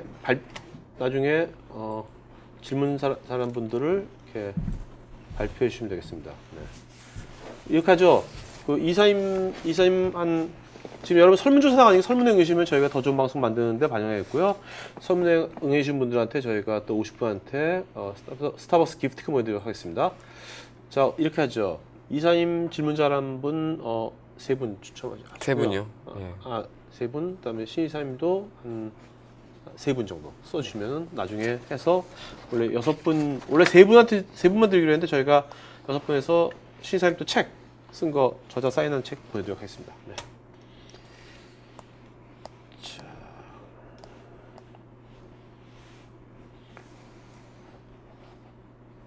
자, 박병수님, 클라우드 관련한 MS 라이센스 정책은 어떻게 되나요? 그리고요, 지금 두 분의 게스트님 이름하고 이메일 어드레스 좀 댓글창에 써주시겠습니까? 이름과 이메일 어드레스 댓글 써주시면, 여러분들 나중에요, 오늘 질문에 답변 드리겠지만요, 나중에 더 구체적인 뭐 이렇게 정보라든지 또 지원이라든지 그런 것들은 나중에 이메일로 따로 또 연락 주면 좋겠습니다. 저희가 그 이메일로 댓글창 써드릴 테니까 이따 보시고 하시면 되고요. 자, 일단 질문 답변 해보겠습니다.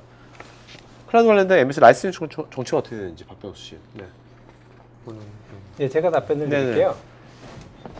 클라우드라고 하면 이제 다양한 서비스가 있게 되는데 이제 마이크로소프트 애저 같은 인프라 관련된 솔루션 경우에는 서비스의 경우에는 실제로 CPU 트랜잭션, CPU를 사용한 시간 네. 또는 메모리를 사용한 시간, 데이터 트래픽 이런 부분을 실시간으로 체크해서 비용을 내게 되는 방식이 가장 일반적이고요.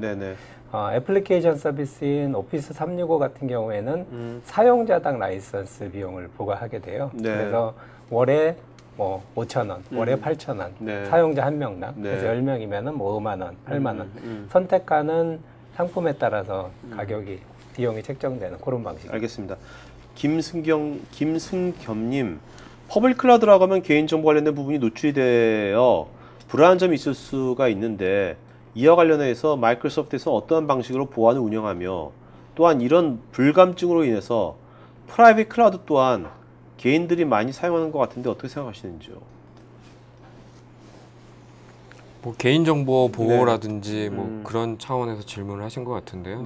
뭐 이제 클라우드라고 해서 이제 개인정보 보호에 대한 부분들을 아마 동일하게 그 사용자 동의를 받아야지만이 사실 가능한 부분들에서 뭐 별다른 차이가 없을 것 같고요. 근데 보안에 대해서는 부분들을 많이 걱정을 하시게 되는데 그 마이크로소프트 애저 같은 경우나 대부분 클라우드 플랫폼들이 뭐 국제적인 보안 표준 컴플라이언스라고 하게 되는 뭐 대표적으로 ISO 27001이라든지 뭐 신용카드라든지 그런 정보랑 PCI DSS, 뭐 헤파, 뭐 그런 식의 어떤 국제적인 그런 인증 서비스에 대한 부분들을 컴플라이언스 리스트를 가지고 있습니다. 그래서 그렇기 때문에 어떤 기본적인 보안이라든지 그런 정책들은 이미 저희가 국제 그런 표준에 따라서 준수를 하고 있기 때문에 뭐 그런 면에서 좀 보안 문제에 대한 부분들은 좀 더 믿으셔도 되지 않을까라고 알겠습니다.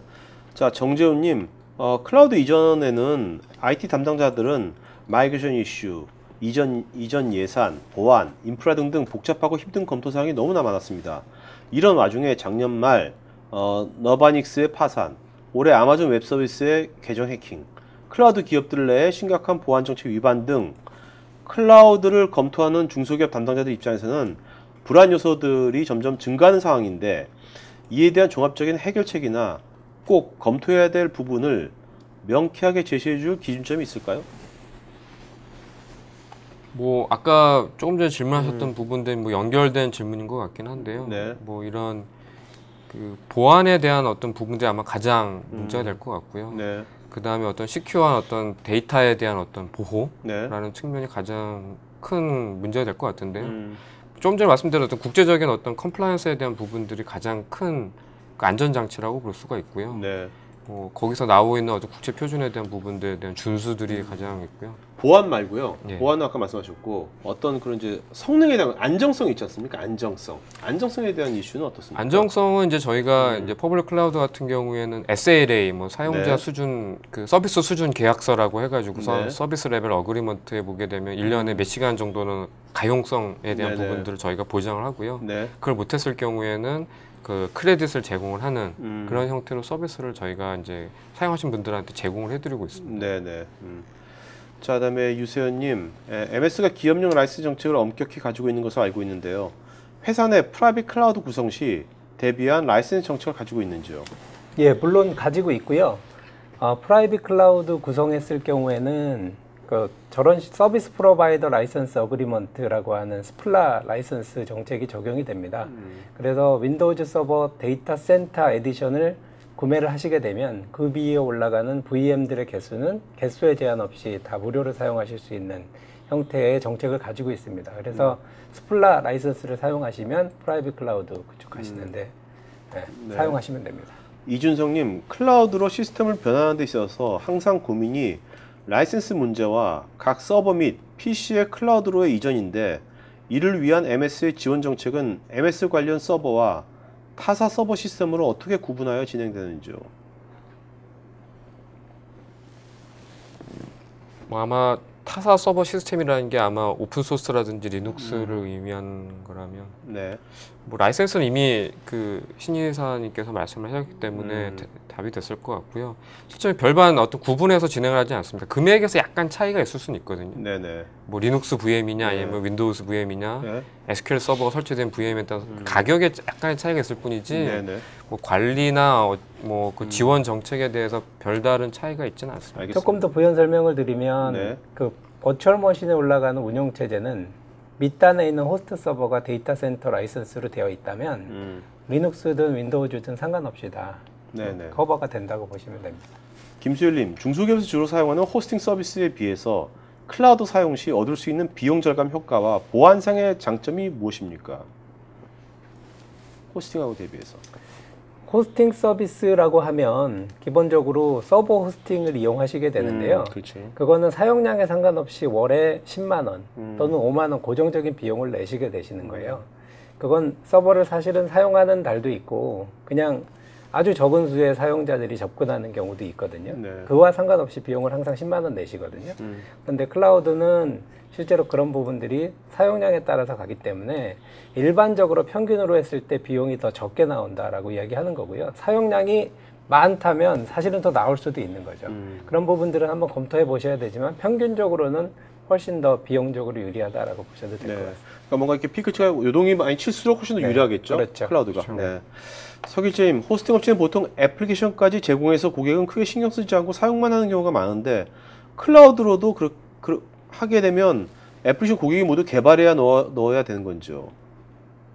그 애플리케이션이 어떤 거냐에 따라서 달라지는데요. 이제 일반적으로 보편적으로 사용하는 이메일이라든지 또는 뭐 CRM이라든지 ERP 같은 경우는 호스팅 사업자나 클라우드 사업자들이 올려서 넣을 겁니다. 그런데 그걸 그 회사가 독자적으로 만든 애플리케이션이라고 하면 이제 그 부분은 어떻게 올라가는지에 대해서는 고려를 한번 해봐야죠. 류성민님, 공공기업인데 개별적인 부서마다 사업이 많습니다. 이러한 다른 특징의 부서마다 SMB 클라우드 형식으로 사업이 가능한지요? 사용이 가능한지? 사업이 서비스를 받을 수 있는지 물어보는 것 같은데요. 부서마다. 예, 당연히 가능할 것 같은데요. 그러니까 마이크로소프트 애저를 사용한다고 하면 그 각각의 VM마다 각각의 부서마다 별도의 그 서버 인프라를 할당해 줄 수 있게 되지 않습니까? 그렇게 되면 사실 부서의 많고 적음하고는 상관없이 다 적용 가능하다고 보여집니다. 임춘성님, 기업의 애플리케이션을 모두 클라우드로 사용하기는 어려우므로 일부는 클라우드로 사용하고 일부는 온프리미스로 사용할 경우에 인터페이스의 어려움은 없는지요? 저게 이제 마이크로소프트가 이야기하는 하이브리드 클라우드 개념인데요. 중간에 그 실제로 이 모든 거를 컨트롤할 수 있는 콘솔이 있느냐 없느냐의 문제거든요. 그래서 이제 시스템 센터, 마이크로소프트 기준으로 보면 시스템 센터가 중간에 그 역할을 하는 거라고 보시면 되고요. 그래서 내부에 있는 온프레미스하고 클라우드에 있는 인프라들을 하나로 보실 수가 있어요. 하나의 대시보드 안에서. 그리고 옮기는 것도 자유롭게 옮기실 수가 있죠. 퍼블릭에서 내부 온프레미스로 올리거나 하는 부분이 가능하기 때문에 실제로 인터페이스 상으로는 그렇게 어려움은 없다고 보셔도 될 것 같아요. 홍성우님께서는 이제 SMB 클라우드에서 마이크로소프트 MS 같은 경우 프라이빗하고 퍼블릭 클라우드 중에서 어느 것에 주안점을 더 두는지. 둘 다라고 얘기를 하기 맞을 것 같은데. 그냥 어떻게 보면 마이크로소프트의 또 장점이라고 보고 있습니다. 알겠습니다. 자, 그다음에 장신호님, SMB가 클라우드 서비스를 선택할 때 가장 중점적으로 보아야만 하는 요소는 무엇이라고 생각하십니까? 뭐 여러 가지가 있을 수가 있는데 사실 뭐 비용적인 측면을 무시할 수가 없을 것 같고요. 그 다음에 이제 안정성에 대한 부분들이 있는데 뭐 비용 얘기는 사실 얘기하면 좀 길긴 하겠지만 현재 얼마만큼의 비용을 쓰고 있는지를 사실 정확하게 파악을 해보실 필요가 있어요. 그러니까 단순히 클라우드가 비싸다 싸다가 아니고 보이지 않는 비용들이 사실 많이 SMB 쪽에서는 소모가 되고 있거든요. 예를 들면 뭐 시스템 관리를 하기 위한 인원이라든지 뭐 시스템이 다운됐을 때 가지는 어떤 효과 피해라든지 근데 그런 것들은 사실은 정량적으로 계산하기 참 어렵거든요. 그리고 아까 뭐 스타트업 얘기도 나왔지만 이런 기업이 뭔가 새로운 사업을 할 때 그거 준비하느라고 막 준비 기간 그 돈이거든요. 한 달이면 월급 나가잖아요. 한 달. 그죠? 그 돈인데. 자, 그다음에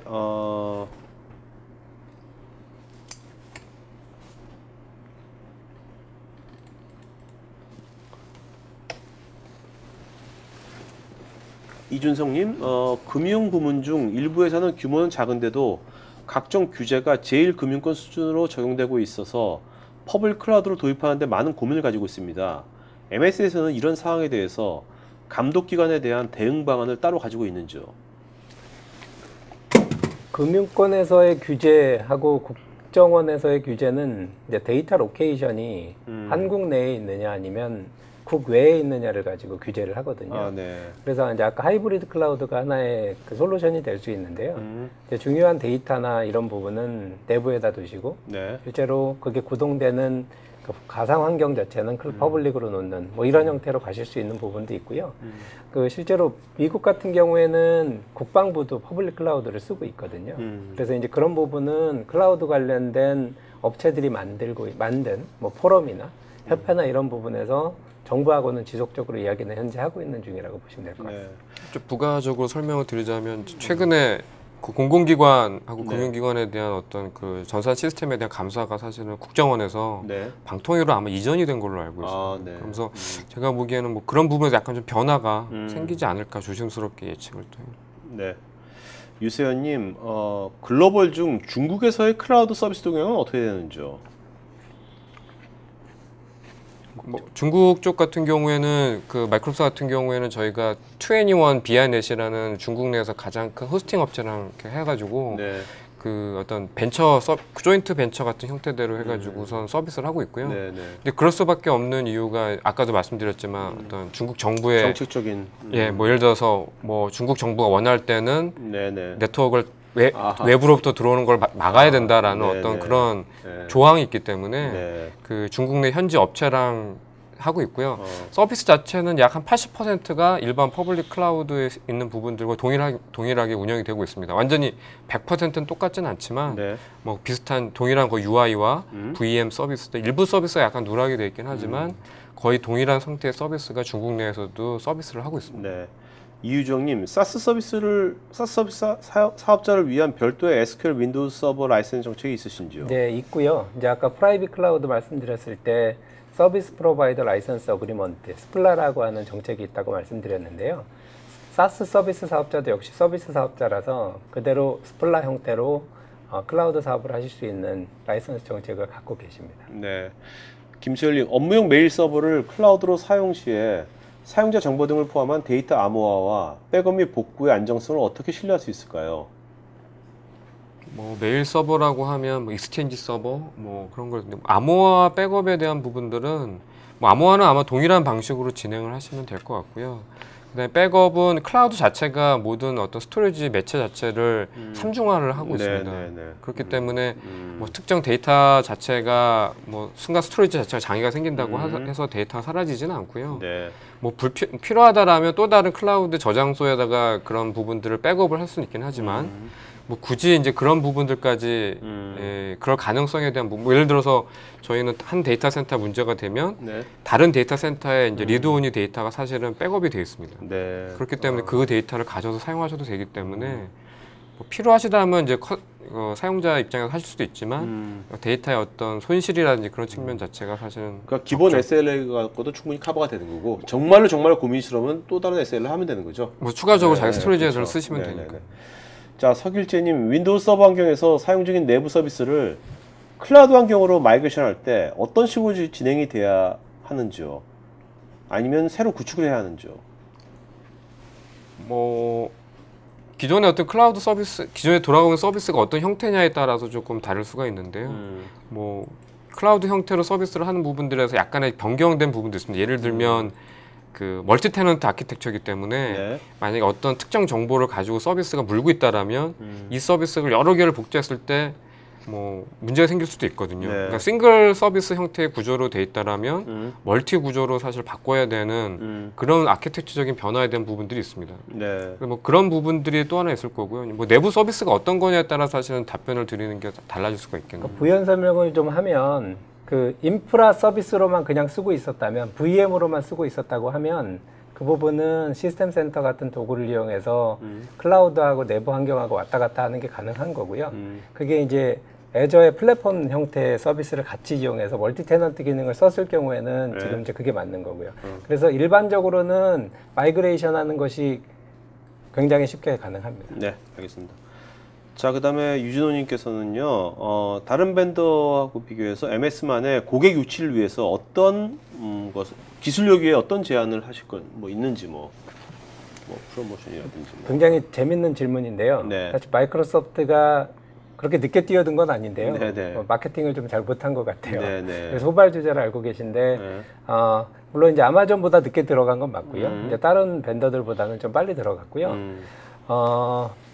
그 부분에 대해서는 의준호님께 저희 마케팅 조직하고 네. 같이 이제 어떤 형태로 그 실제로 매력 있는 제안을 할 수 있는지 그런 네. 부분은 조금 더 상의 후에 답변을 드리는 게 좋을 것 같습니다. 네, 알겠습니다.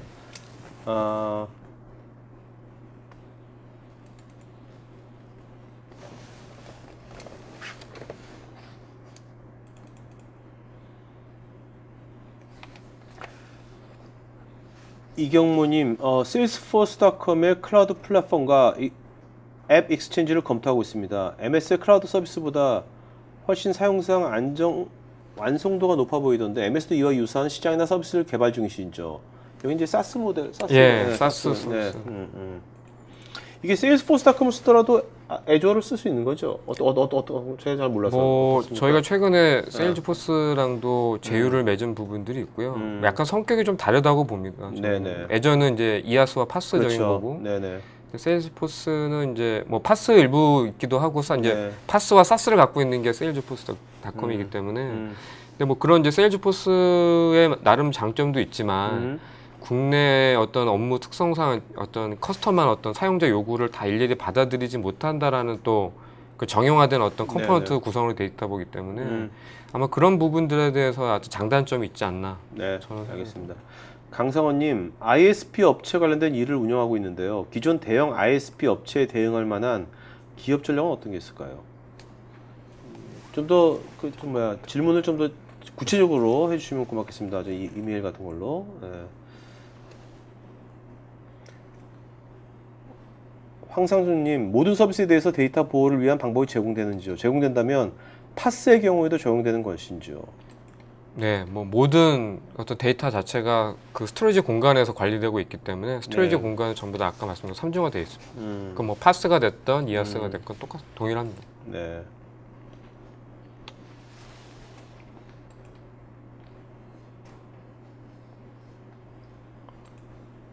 주로 보안에 대한 어떤 네, 그런 네, 걱정에 네, 대한 부분들이 네, 되게 많으신 것 네, 같아요. 그런 것 같아요. 네.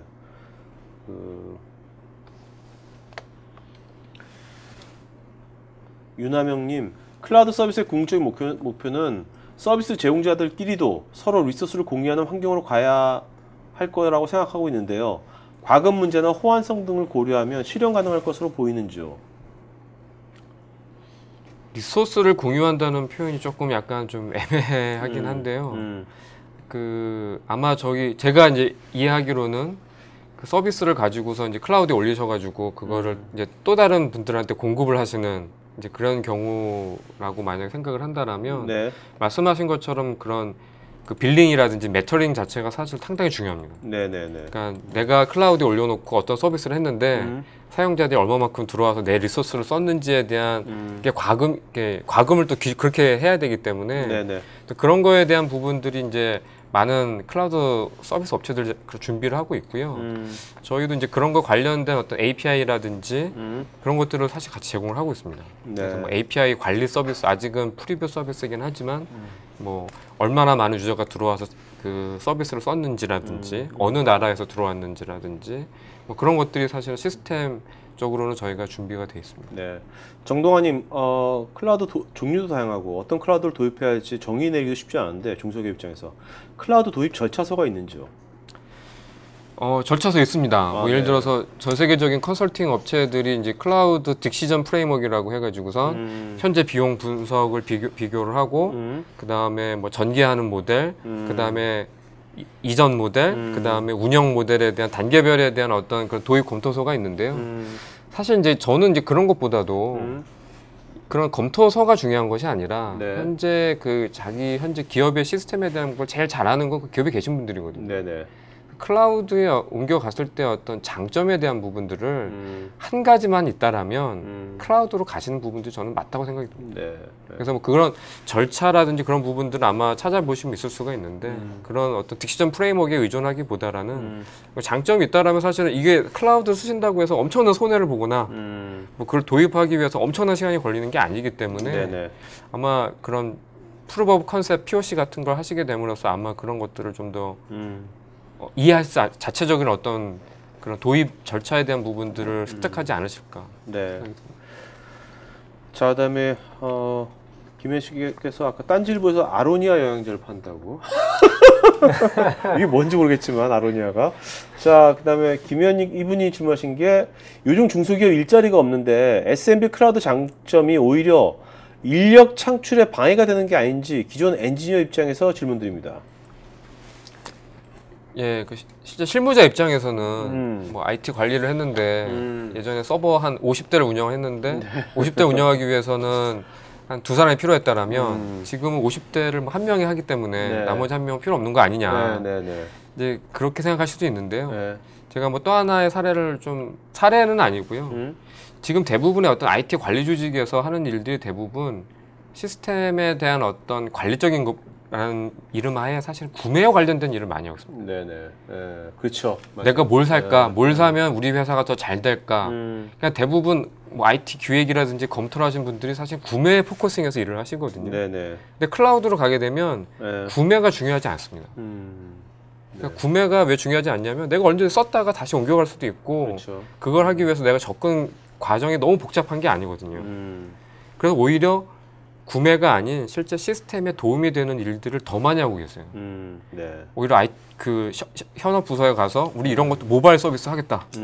예전에 모바일 서비스 하겠다 막 그거 안 된다. 모두 도입해도 검토해야 되고 안 된다고 했지만 지금은 사람이 없어진 게 아니라 그분들이 더 많은 일들을 다른 것들을 하고 계세요. 자, 그 다음에 임근식님, 클라우드와 SCM을 연동하는 비즈니스 모델의 사례가 있을까요? 이 경우 클라우드 서버가 SCM 서버 역할을 할 수 있기 때문에 상당한 장점이 있을 것 같은데요. 여기서 SCM이란 건 소스 컨트롤 매니지먼트를 말하는 겁니다. MS 애저는 이런 기능까지도 혹시 있는지요? 아니면 플랜이 있는지요? 예, SCM은 저희가 VS 온라인이라고 해가지고 대부업소라고 요즘엔 하게 되죠. 그래서 뭐 소스 관리서부터 시작을 해가지고 빌드, 태스크 관리까지 다 해주는 서비스를 애저상에서 VS 온라인이라는 서비스를 제공을 하고 있습니다. 이제 그걸 통해서 뭐 기기라든지 기커브 같은 데를 연동할 수도 있고요. 그래서 어떤 SCM적인 측면에서도 상당히 애저를 이용하시게 된다라면 장점이 있을 수 있죠. 허성윤님께서는 클라우드를 도입하면 정말 좋은 특정 업무나 직종이 있는지요? 뭐 인더스트리나 뭐 특정 업무나 직종. 아까 말씀드렸던 어떤 엔터테인먼트라든지 뭐 스타트업이라든지 그리고 해외 글로벌 진출하는 해외에 가야 된다거나 뭐 그런 쪽에 대한 부분들은 다 해당이 될 수가 있겠죠.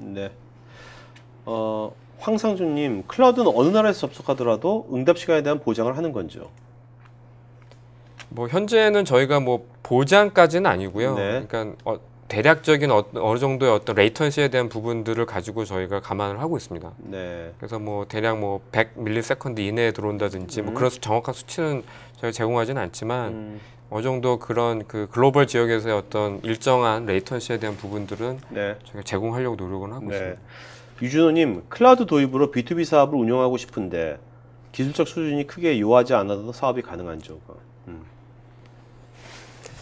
사실 이제 B2B 사업이 어떤 거냐에 따라서 많이 달라질 것 같은데요. 뭐 기본적으로 그냥 기존에 사실 서버 호스팅을 도입해서 B2B 사업을 하시는 거를 고려했다면 그게 클라우드로 도입됐다고 해서 더 복잡도가 높아지거나 하는 건 아니라고 보여지거든요. 그래서 생각하시는 대로 특별히 문제는 없어 보입니다. 자, 배승민님, 클라우드 서비스가 점점 파스가 주류로 자리매김하는데 가장 큰 이유는 관리 용이성을 하셨는데 플랫폼을 기반으로 하기에 개발사 및 개발자에게 매우 유리한 환경을 생각합니다.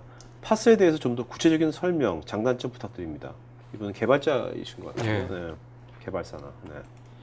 뭐 파스가 가지고 있는 장점에 대한 부분들은 일단 뭐 사례로 말씀을 드리자면 파스를 가지고 이제 처음에는 조금 전환하는 데 시간은 걸리셨어요. 왜냐하면 어떤 그런 멀티 테넌스 아키텍처라든지 그런 것 때문에. 하지만 이제 지금 같은 경우 지금 이제 한 2, 3년 쓰시는 고객분들 같은 경우에는 재배포할 때를 제외하고는 시스템에 대해서 전혀 신경을 안 쓰세요. 우리가 그런 시스템이 있었나 할 정도로 왜냐하면 뭐 보안 업데이트라든지 그 다음에 운영체제가 가지고 있는 부분들을 가지고 있지 않기 때문에 어떻게 보면 불안할 수도 있긴 하지만 관리적인 요소에 대한 대상 자체가 줄어드는 거죠. 과거에는 뭐 80에 대한 부분들을 다 일일이 챙겨야 됐다라면 지금 한 30%만 관리를 하면 되기 때문에 엄청난 사실은 편의성이 있습니다. 조한승님, 주요 데이터를 외부에 두는 것에 대한 거부감만 없다면 SMB에서 사용하는 ERP, 그룹웨어, 생산 시스템 등을 퍼블릭 클라우드로 사용할 수 있을 것 같은데요. 이런 사례가 있는지요? 일반적으로 많이 사용하는 사례시고요. 원하시면 뭐 ERP나 그룹웨어 저런 부분에 대한 거는 사례를 보내드릴 수 있을 것 같습니다. 메일을 주시면 되겠습니다, 여러분은. 오늘 지금 여기 댓글창에 여기 신이사님, 이사님 다 이메일 어드레스 있으니까요. 여러분들 메일 주시면 되겠습니다.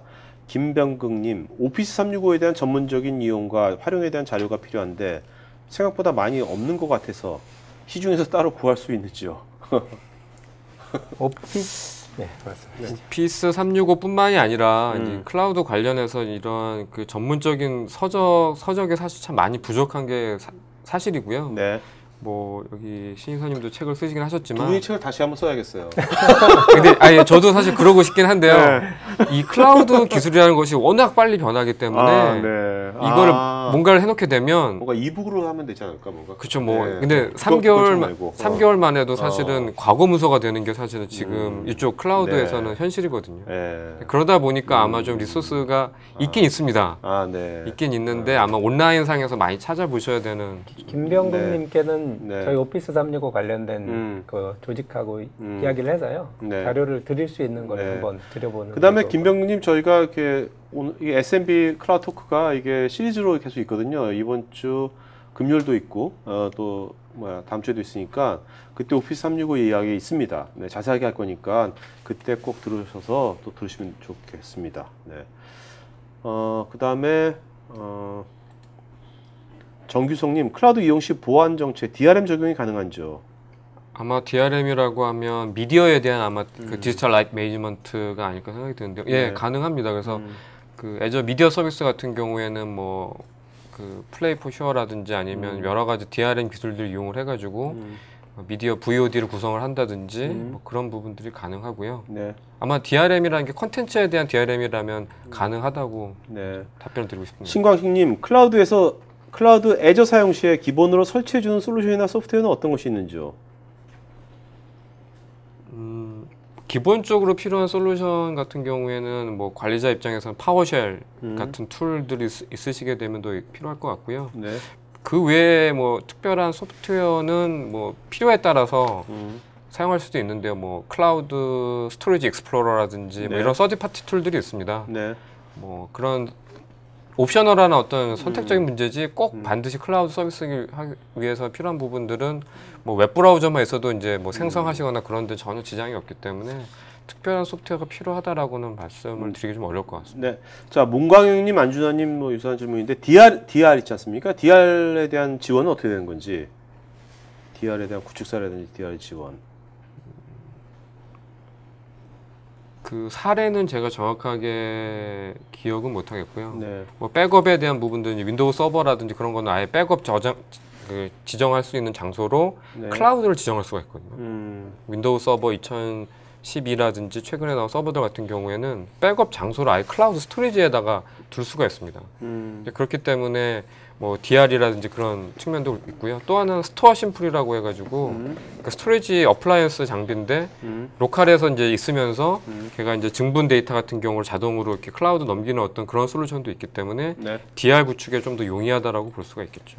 실제로 그 호스팅 서비스 프로바이더들이 클라우드 사업을 할 때 핵심적으로 보는 것 중에 하나가 그 데이터베이스 애저 서비스에 대한 DR 부분이에요. 그래서 온프레미스로 직접 구축하던 데이터베이스가 문제가 생기면 실제로 그 부분에 대한 그 지향점을 호스팅 서비스 프로바이더 쪽으로 돌리면 실제로 DB가 계속적으로 구동되는 방식으로 되는 거죠. 그래서 실제로 그런 사례들은 있고요.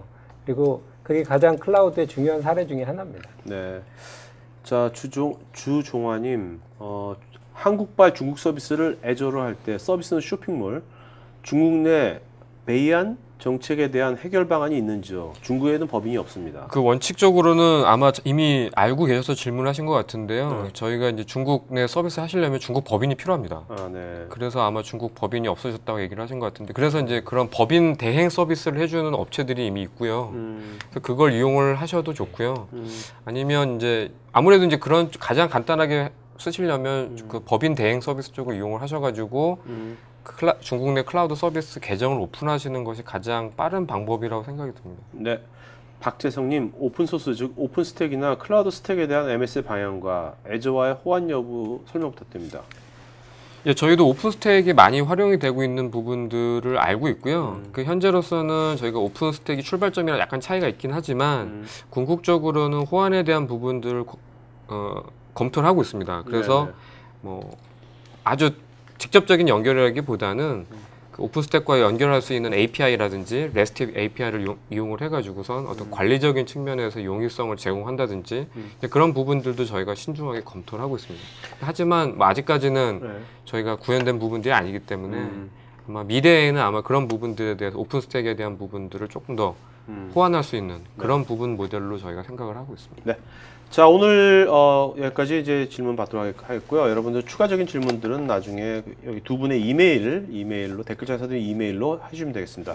자, 두 분 이제 오늘 질문 다 좋은 질문 많이 하셨지만 그래도 세 분씩만 좀 이름 좀 불러주시겠습니까? 네, 신이사님부터 먼저. 네. 네. 정재훈님, 정재훈님, 네. 김승경님, 김승경님, 네. 이효정님. 이효정님, 네. 네, 이사님. 저는 참 이거 어려울 것 같은데 조금 전에 마지막 질문하셨던 주정환님, 주정환님, 예, 네. 그다음에 임혜연님, 임혜연님, 예, 그다음 장신호님, 장신호, 장신호님, 네네. 자, 정재훈, 김승겸, 이효정, 주종화님, 네. 그다음에 임혜연님, 그다음에 장신호님. 6분한테는 저희가 그 저자 사인된 책 아니면은 아크마우스 중에 둘 중에 하나 보내드리겠습니다. 나머지 설문에 응해주신 분 중에 50분 저희가 또 스타워스 기프트가 보내드리겠고요. 자, 두 분 마지막 한 말씀 하고 마치는 걸 하죠. 시사님. 네. 일단 되게 좋은 기회였던 것 같고요. 그 질문들이 굉장히 다양한 범위로 나와서 저희가 하고 싶었던 얘기를 많이 다룰 수 있었던 것 같습니다. 메일로 질문 주시면 제가 할 수 있는 한 성심성의껏 답변 드리도록 하겠습니다. 네. 예, 클라우드 관련된 일을 좀 이렇게 하다 보니까 많이 느끼는 부분들이 있는데요. 일단 아까 제가 말씀드렸던 클라우드 스타일의 어떤 그 바라보는 관점이 사실 가장 중요한 것 같습니다. 어떤 세세한 어떤 기술이라든지 어떤 벤더의 어떤 특화된 어떤 그런 부분들도 물론 그 차이점을 보시는 것도 중요하겠지만 그 현재 가지고 있는 어떤 클라우드 스타일의 형태의 그런 시스템을 구성하는 부분들이 가장 중요할 것 같다고 생각이 들고요. 아까 제가 마지막 슬라이드에도 말씀드린 것처럼 그 비즈니스 역량과 집중하는 데 있어서 사실 클라우드가 많이 도움이 될 거라고 생각이 듭니다. 뭐 이런 시간 내주셔서 상당히 알겠습니다. 고맙습니다. 여기 아까 임혜연님과 김혜연님이었죠 질문. 예. 네네. 김혜연님 그렇죠? 예. 네. 김혜연님 맞습니다. 네, 임혜연님, 김혜연님이요. 네. 자, 하여튼 여러분 어떻게 들으실지 모르겠지만 저는 이제 오늘 이렇게 오늘 제가 각본으로 토크를 나누면서 진짜 마이크로소프트가 우리가 옛날에 알던 그런 이제 PC에서의 오피스라든지 이런 것들이 아니라 B2B 쪽에 클라우드 시대에 와서 상당히 지금 새로운 포지션을 만들고 있고 상당히 새로운 기회가 있겠구나 생각이 들어요. 그래서 물론 구체적인 것은 저희가 이제 또 2차, 3차 이제 또 그 이번 주 금요일하고 다음 주에 있는 그때 구체적인 것들을 오피스 365라든지 또 다른 내용들을 저희가 보면서 하겠지만 분명히 왜냐면 아직도 우리가 기업에서 오피스 많이 쓰고 있지 않습니까? 거기다가 뭔가 클라우드 서비스도 필요한 것이고 그런 것을 잘 엮으면서 뭔가 개방적인 것을 편리성과 개방성을 잘 유지한다면 조화를 잘 이룬다면 분명히 뭔가 어떤 그 나름대로의 포지션이 있겠다는 생각이 들었습니다. 자, 오늘 수고해주신 두 분께 박수 부탁드리겠습니다. 고맙습니다. 네.